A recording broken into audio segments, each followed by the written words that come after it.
so pleased to have with us an expert in the field, a leading attorney and partner at the law firm of Schwartz, Levine, Stark, Miss Tina Hu.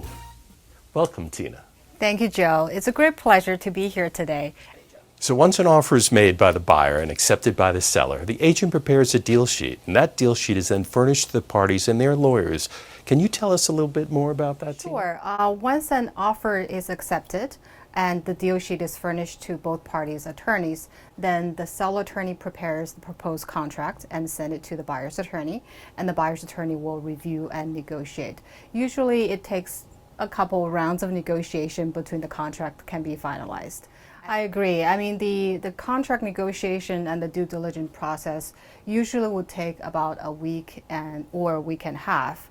The contract negotiation usually doesn't take that long. It's like 2 to 3 days. But the due diligence review really depends on how responsive the management companies are. Sometimes, it takes days. Sometimes it takes like a couple of weeks for them to respond to the, due diligence questionnaire. So we're really at their mercy at that point.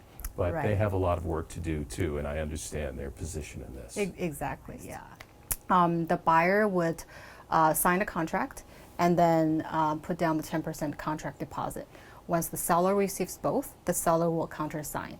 And once the contract is fully executed by both parties, it's considered binding and effective.